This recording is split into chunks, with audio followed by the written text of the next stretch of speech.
Hey Banksy. Okay, well, it is the summer holidays, but this time last year I recorded some stories for my new class, and I thought I would do the same for you guys. Now, I was looking for a different book. However, I then stumbled across the same book I did last year. Now, I've already got videos on my fishtail thing. I could have uploaded those, and I thought, no, I look a bit different. You're going to think, is that Mrs. Fish now? No, this is Mrs. Fish now. But I thought I would do the same book, only because it's such a good little book and it links so nicely to all the learning we're going to be doing when we go back together in September. So it's called The Great Outdoors. It's written by the author Enid Blyton, who's a very famous author. There's not many illustrations are pictures. There's not many illustrations. The illustrator is Mark Beach. But if there is a picture, I will show you, okay? Now, I've got 9 little stories within this book, so I intend to do maybe 2 a week. And I also forgot to upload the homework, so I thought what I would do, I'd do a little video about the homework as well, not today, another day, and maybe like do the homework myself so you could see how to do it, and then you can have your go. Only if you want something to do over the 6 weeks, you know. Anyway, this is called The Great Outdoors. And the first story in this book, before I go on, this book has a contents page. Look, we've got our 9 little stories, and we've got the pages that they're all on. You know, that's important information. Not all books have a contents page, but obviously this one does. And we're going to the story called The Little Fawn. The Little Fawn. And look, there is a lovely illustration here. So if you don't know what a little fawn is, the illustration might give you a clue. Is it this living thing? Or is it this living thing? Or is it this living thing? And if you don't know, hopefully the story will help you understand what a fawn is. Anyway, the little fawn.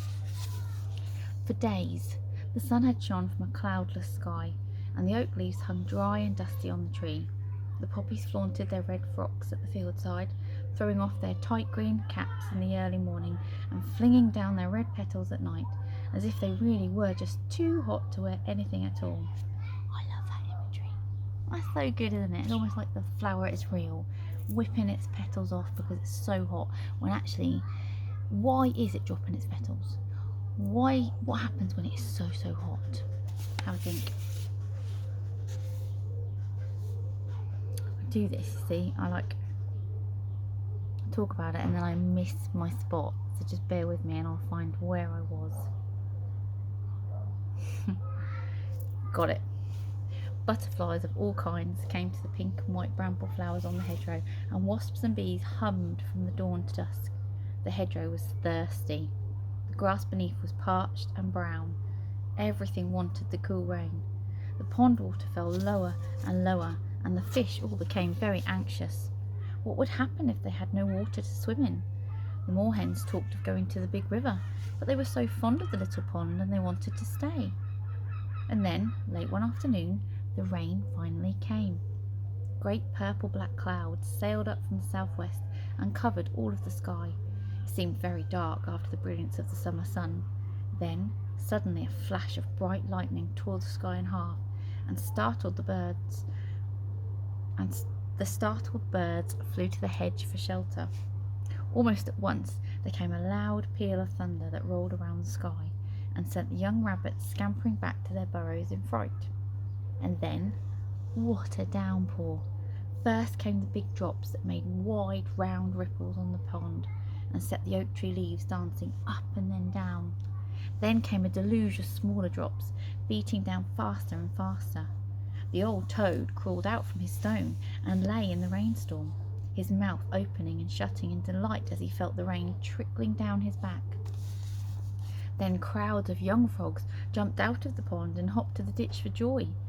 The hedgehog, from a sheltered place, curled up in disgust, for he didn't like the way the rain ran down his prickles and tickled him. Soon there was a delicious smell that arose from the field and the hedge, the smell of rain sinking into the earth. I'm going to stop there because there is actually a word that actually describes this smell. which I didn't know until just the other day. So even as an adult, I am still learning. And off the top of my head, I can't actually remember what the word is, so I will find out for you and tell you in the next story. But there is a proper word for it. That smell, like when the rain hits the ground, or that smell after rain, or even that smell when you know rain is coming. You know what I mean. All the animals sniffed it. It was good. In their ears sounded the rippling and gurgling, the splashing and the dripping of the rain. They heard every plant drinking greedily. They heard the excited moorhens scuttling in the rain over the pond. It was a glorious time. The clouds grew blacker. The lightning flashed again, and the thunder growled and grumbled like a great bear in the sky. And just as the storm was at its height, there came a sound of tiny galloping hooves. They sounded through the pattering of the rain, and all the rabbits heard them and peeped out of their holes, the rain wetting their fine whiskers. The toad heard them too, and he crawled back quickly into his hole. He did not wish to be tramped on. The newcomer ran to the hedgerow and stopped there in its shelter. It was a small fawn, a baby deer, just only a few weeks old. The hedgerow was surprised, for it had never seen a fawn before. The little fawn was trembling in all its limbs, its soft eyes wide with fright, and its tail swung to and fro. Another peal of thunder sounded overhead, beginning with a noise like a giant clapping of hands. The fawn closed its eyes in terror and sank down into the grass. It was frightened of the storm. Its mother had left it safely hidden in the bracken of the distant wood, and had bade it stay there until she returned. But then the storm had come, and the little fawn, who had never seen lightning before or heard thunder, had been so terrified. The jays in the wood had screamed in delight at the rain, and the fawn had thought they were screeching in terror. Fear had filled his small beating heart, and he had run from his hiding place, through the wood, across the fields, anywhere, just anywhere, to get away from this dreadful noise and this terrible flashing light. But the storm seemed to follow him. The rain came and lashed him, beating into his eyes. The thunder rolled exactly above his head, or so it seemed to him. Where was his mother? Why did she not come to him? He was so frightened that his legs would no longer carry him, and he sank down on the grass beside the old hedgerow. He made a little bleating sound, and the old mother rabbit, who had heard many young animals crying before for their mother, looked out of her hole nearby. She saw the frightened fawn and was sorry for him. She ran out of her burrow in the rain and went up to the panting fawn. "Hey, don't be afraid," she said. "It's only a thunderstorm. It will soon pass. Be glad of the good rain, little creature, and lick it from the grass. It will taste good." The fawn looked at the soft-eyed rabbit and was comforted. It was good to see another creature near him, one that was not frightened. The raindrops were cool and sweet. He stopped trembling, and he lay calmly in the rain. "Come under the hedgerow," said the rabbit. You will get wet lying there. This hedgerow is thick, and it will shelter you until the storm is past." The little fawn obediently pushed its way into the hedge and lay down on the dry, though he could easily reach the dripping grass with his pink tongue still. "Where do you come from?" asked the rabbit inquisitively. "I've never seen you before, though I have heard my mother tell me of creatures like you in the woods." "I am a young fallow deer," said the fawn, looking at the rabbit out of its beautiful big eyes. "I was born just this summer. I live in the woods with my mother, and I have a fine hiding place there among the high bracken.